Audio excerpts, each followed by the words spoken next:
Hello guys, good morning. Magpe-prepare na naman tayo ngayon ng pananghalian. Magluluto ako ngayon ng pork steak. Ayan, ibababad ko muna siya. Ito nga pala, pagka nagluto kayo ng ganito, ang gagawin nyo para mabilis lumambot, pukpukin nyo muna siya bago nyo ibabad sa toyo at kalamansi. Ito.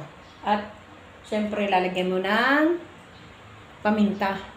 Ayan ang gagawin mo. Tapos, ibabad mo muna siya ng 30 minutes bago mo ngayon iprito ng bahagya. Ganun ang pagluluto ng pork steak. Hindi yung ididiretso mo siya na ilaga. Ganyan na ako magluto. Kaya guys, panoorin niyo ako guys kung paano ko gagawin.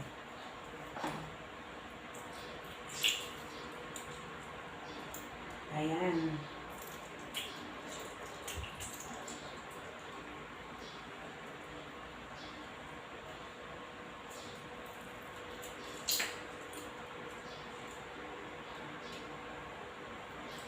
Para talab na talab yung niya, yung kalamansi.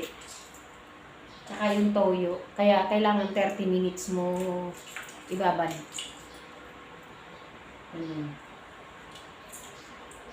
Kapag naluto, malasang malasa. Ayan guys. Tapos syempre ito toyo.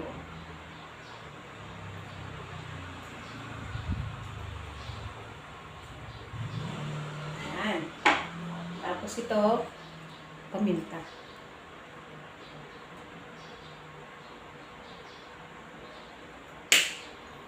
Ito guys, konting lamas ha. Siyempre malinis ang kamay mo bago mo gawin yan. Yan, naghuhugas muna kayo ng kamay bago nyo gawin yun ng lamas-lamas. Yun guys, bye-bye. Thank you for watching.